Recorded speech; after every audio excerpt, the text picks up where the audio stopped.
Assalamualaikum warahmatullahi wabarakatuh. Innal hamdalillah nahmaduhu wa nasta'inuhu wa nastaghfiruh wa na'udzu billahi min shururi anfusina wa min sayyiati a'malina may yahdihillahu fala mudilla lahu wa may yudlil fala hadiya lahu. Raditu billahi rabban wa islami dinan wa bi Muhammadin nabiyyan wa rasulan. Asyhadu an la ilaha illallah wa asyhadu anna Muhammadan abduhu wa rasuluhu la nabiyya ba'da. Hanya kepada Allah kita senantiasa bersyukur, alhamdulillahirabbil alamin, dan hanya kepada baginda Muhammad sallallahu alaihi wasallam kita senantiasa bersalawat. Baik, pertama-tama perkenalkan, nama saya Herika Hamka dari Prodi Akuntansi kelas A1 semester 6. Baik, pertama-tama saya akan menjelaskan apa itu topik riset, di mana topik riset adalah pokok dari penelitian atau pembicaraan dalam penulisan suatu rencana penelitian. Dan yang kedua yaitu adapun topik penelitian yang saya akan ambil yaitu mengenai faktor kualitas audit dan pengalaman auditor dalam menilai kasus kecurangan di kantor akuntan publik di Kota Palopo. Adapun latar belakang dari topik penelitian saya yaitu dengan melihat perkembangan dunia usaha yang kompleks membuat kemajuan di bidang ekonomi disertai dengan kemunculan kecurangan oleh pihak yang tak bertanggung jawab. Hal ini memaksa para auditor untuk memahami kecurangan yang ada. Kecurangan yang dimaksud di sini adalah kecurangan yang melanggar hukum yang dilakukan dengan sengaja oleh pihak yang tidak bertanggung jawab untuk menghasilkan suatu keuntungan sehingga dapat merugikan berbagai pihak.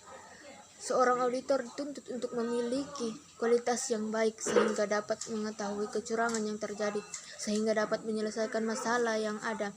Pengalaman auditor sangat diperlukan dalam hal ini kecurangan yang ada, karena auditor yang lama mengaudit kasus kecurangan akan lebih tahu tindakan yang akan dilakukan. Seorang auditor harus memiliki sikap intelektual, yakni objektif, tidak memihak, dan jujur dalam mempertimbangkan opini dan fakta. Dalam hal ini, sikap independensi memiliki pengaruh yang sangat besar terhadap auditor dalam melakukan pengauditan laporan keuangan sehingga dapat menghasilkan kualitas audit yang baik.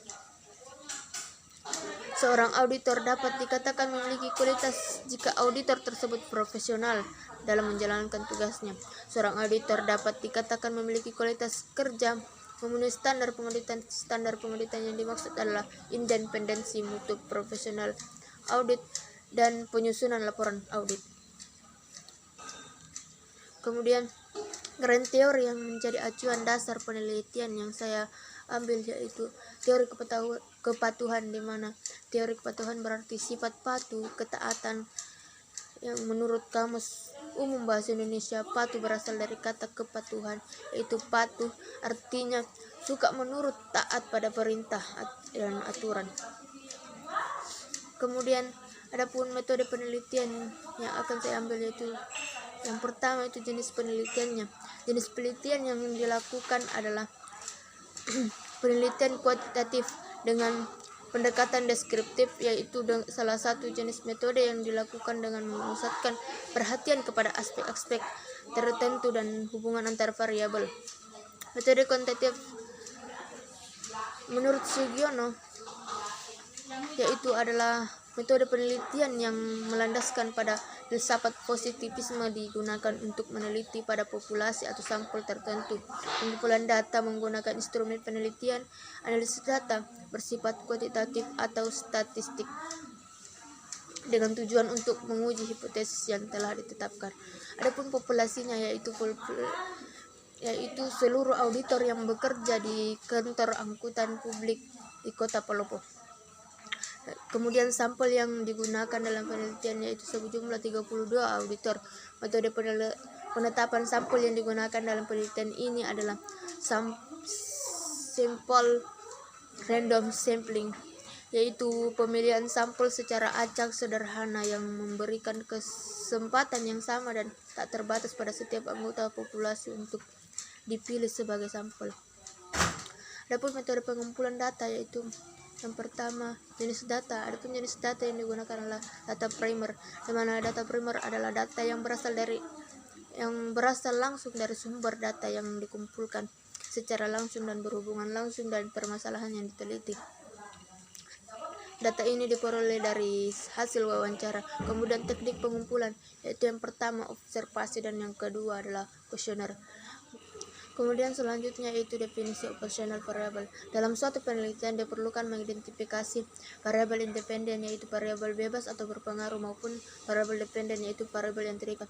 Definisi operasional variabel merupakan definisi yang mampu memberikan arti, mengspesifikasikan kegiatan agar dapat diukur berdasarkan variabelnya masing-masing. Dalam penelitian ini yang berperan sebagai X1 adalah kualitas audit dan X2 yaitu pengalaman auditor, dan yang sebagai Y yaitu kecurangan atau fraud. Ya, itu dari saya. Sekian, billahi fisabilillah, astagfirullah. Assalamualaikum warahmatullahi wabarakatuh.